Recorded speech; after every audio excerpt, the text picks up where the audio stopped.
है, जब संसद भवन में सेंध लगा सकते हैं, जब वहाँ सेंध लगा सकता है एक आम आदमी, तो आतंकवादी तो कितने बड़े स्टेज पे काम कर जाता। तो ऐसी सुरक्षा हमारे कोर्ट रूम में मिलनी चाहिए हमें। ये तो संसद में तो मोदी जी संसद का काम, संसद का मैटर उनका मैटर है। सुरक्षा नहीं पहुंचा हमारे, तो आपको सुरक्षा मिलेगी? तो हमें तो उनसे छोटी स्तर पे चाहिए मैम, हमारे तो कोर्ट में प्रॉपर सुरक्षा मिल जाए। गड़गड़ुआ में 2 बार गोली चल चुकी है। सवाल है सर, अगर संसद में सुरक्षित नहीं है सांसद, तो आप लोग कैसे अपनी सुरक्षा की मांग कर सकते हैं? संसद में 7 लेयर वो है मेडिकल प्रोटेक्शन, हमें सिंगल लेयर चाहिए, हमें सिंगल लेयर मिल जाए। बाकी 7 लेयर में घुस जा रहे हैं लोग, तो 1 लेयर में कहा। अगर न्याय दिलाने वाला ही न्याय के लिए परेशान रहेगा तो लोगों को क्या न्याय दिला पाएगा? ना उसकी सुरक्षा की कोई बातें हैं। आपने भी देखा होगा, वकीलों को गोली मार दी जाती है, ब्रूटल मर्डर किया जाता है।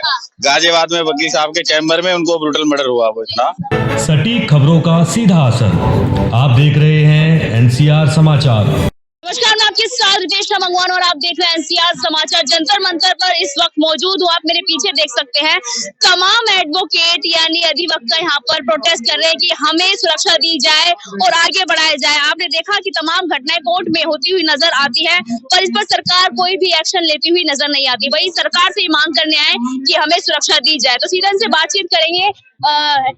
क्या सर, क्या कहना चाहेंगे, क्यों मांग कर रहे हैं सुरक्षा की? हमारा सिर्फ इसमें यही कहना है कि जैसे हम लोगों के हितों के लिए लड़ने के लिए कोर्ट जाते हैं, ऐसे ही हमारे हितों के बारे में सुना जाए और एडवोकेट प्रोटेक्शन एक्ट को लेकर आया जाए। जैसे as per to law IPC, CrPC और सारे बेरक्स आते हैं, तो वो देश के लिए कानून बना हुआ है। तो ऐसे एक प्रोफेशनल विंग जो वकीलों की है, जो सबके हितों के लिए लड़ रही है, तो उसके हितों के लड़ने के लिए ये एक्ट आना चाहिए। क्योंकि वकीलों के साथ आप देखेंगे डीलिंग जो होती है वो पब्लिक डीलिंग रहती है, पब्लिक डीलिंग रहती है। बहुत सारे क्रिमिनल्स भी हमारे साथ इन्वॉल्व रहते हैं कि भाई उन्हें, वो हमारे क्लाइंट्स हैं, हमें बहुत सारी अप्रीहेंशंस होती हैं, उन चीजों को हम डील करते हैं और इस समाज को एक सुरक्षित जो वातावरण है वो हम देने की कोशिश करते हैं। तो हमें लगता है कि हमें भी प्रोटेक्शन मिलनी चाहिए, ताकि आगे से वकीलों के साथ जो हो रही है अभी जितनी भी घटनाएं हैं इन पे रोक लग किस सके। तरीके की प्रोटेक्शन मांग रहे हैं? तो जेड सिक्योरिटी होती है? नहीं, कोई सिक्योरिटी नहीं है। जैसे कि अगर देश के अंदर आप लें, सिर्फ कानून के हिसाब से चलना चाहिए हमें। कि अगर हम सिक्योरिटी की बात करते हैं तो इस समाज में सिक्योरिटी के नाम पर हमारे 3 बेरक दिए हुए हैं हमें, आईपीसी, सीआरपीसी एंड एविडेंस। ये जो दिया हुआ क्रिमिनल मैनुअल हमें दिया हुआ है, ये सभी पब्लिक पे अप्लाई होता है। ऐसे ही जो प्रोफेशनल विंग है जो इसको फॉलो अप करवाने के लिए वकील साहब इसके लिए प्रयत्न करते हैं, तो स्पेशली उस प्रोफेशनल विंग के लिए एक bare act, advocate protection act आना चाहिए। तो यही बातचीत आपने डीवाई चंद्रचूड़ से भी की है इस बारे में? इसके लिए हमने कई बार जो है, जो एडवोकेट्स की जो अलग अलग इंस्टीट्यूशन बने हुए हैं, जो अलग अलग ग्रुप्स बने हुए हैं, उन सब ने अपनी अपनी रिक्वेस्ट जो है वो वहां पर भेजी हुई हैं, जो स्टिल पेंडिंग है। और दिल्ली सरकार अरविंद केजरीवाल जी के पास भी वो अभी तक पेंडिंग है। क्या लगता है, अभी आपने देखा कि संसद में सुरक्षा में इतनी बड़ी सेंध हो गई, तो अगर संसद सुरक्षित नहीं है तो आप लोगों को कैसे सुरक्षा मिलेगी? तो मुझे ऐसा लगता है कि जब सरकार को पता है कि वहां पर सेंध हो सकती है, तो एडवोकेट्स के साथ तो क्या हो रहा होगा ये तो आप सोच भी नहीं सकते हैं। हम तो फिर भी ओपनली बैठे, हम तो फिर भी ओपन में बैठे। हमारी सुरक्षा के लिए क्या है, जब संसद भवन में सेंध लगा सकते हैं, और वो भी वो तो मेरे ख्याल प्रॉपरली आतंकवादी नहीं थे।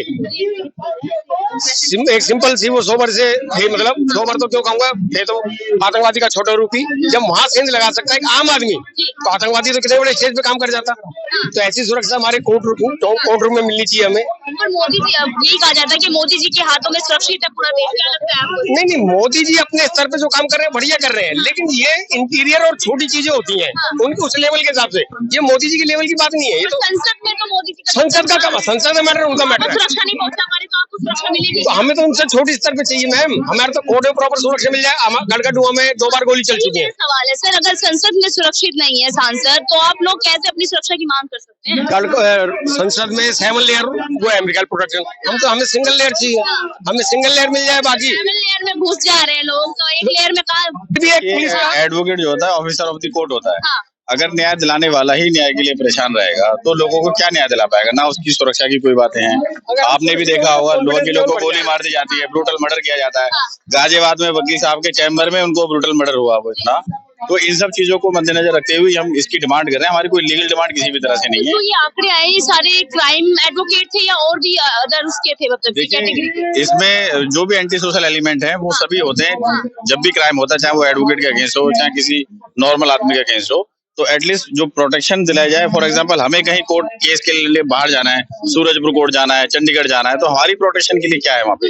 कुछ भी नहीं है। वहाँ के लोकलाइट्स तो ऑलरेडी हैवी होंगे, तो उन सबको मद्देनजर रखते हुए हम प्रोटेक्शन एक्ट की डिमांड कर रहे हैं कि हम कहीं भी जाएं, हमारे पास लीगली इतना राइट होना चाहिए कि हम अपने डिफेंस में कर सकें, या जैसे हमें अपनी सेफ्टी के लिए लाइसेंस वगैरह प्रोवाइड कराया जाए। जैसे क्रिमिनल्स विदाउट लाइसेंस इतने हैवी एम्युनिशन और आर्म्स वगैरह लेके घूमते हैं, जैसे पिस्टल लाइसेंस हो, हाँ जैसे क्रिमिनल लॉयर्स होते हैं उनके, आपको पता है बहुत सारे छोटे छोटे इश्यूज हैं जिनके लिए हम यहाँ पे आए हुए हैं, और अभी तक किसी ने कोई भी आश्वासन दिया है, लेकिन ये किसी ने, सवाल है, अगर मांगे पूरी नहीं हुई तो क्या करने वाले आप? देखिए इस तरह के प्रदर्शन आगे तक चलते रहेंगे, और प्रोटेक्शन एक्ट तो हम लागू करा के ही रहेंगे, करा के ही रहेंगे। जी बिल्कुल करा के रहेंगे। वकील एकता जिंदाबाद जिंदाबाद। देखिए 24 के चुनाव से पहले हम आशा रखते हैं कि सरकार इस बात को समझेगी, क्योंकि तमाम बार हमारी तरफ से डेलीगेशन केंद्र सरकार और राज्य सरकारों से मिल चुका है और मांग रख चुका है। अधिवक्ताओं की ये मांग 24 से पहले पूरी की जाएगी, हमें आप पूरी आशा चंद्रचूड़ के सामने रखा हो, क्या कहते हैं? देखिए जो मामला है वो तमाम जगह पेंडिंग है, और लेजिस्लेशन की जो हमारी डिमांड है उसके लिए आज जंतर मंतर खड़े हैं। जो कोर्ट का मैटर है वो कोर्ट में चल रहा है, लेजिस्लेशन के पास पावर है, मामला पेंडिंग होने के बाद भी वो कानून ला सकता है। तो सरकार से क्यों मांग? सरकार से हमारी मांग इसलिए है कि मामले की पेंडेंसी को देखते हुए लेजिस्लेशन अपना इनिशिएटिव ले सकता है, हम उस इनिशिएटिव की डिमांड करने के लिए खड़े हैं।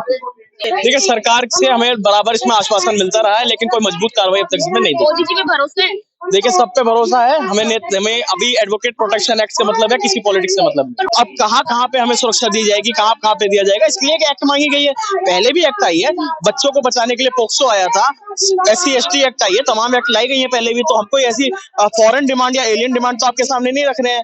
तो हमारी डिमांड बल्कि क्लियर और कम्प्रिहेंसिव है। हमें एडवोकेट प्रोटेक्शन एक्ट चाहिए ताकि एक संरक्षण मिल सके, एक हमारे लिए मेजर बन सके। ये सिर्फ आज का ही प्रोटेस्ट नहीं, आगे भी चलने वाला है। ये आज से 20 साल से चला आ रहा है और आगे भी चलेगा जब तक हम इसको हासिल नहीं कर लेते।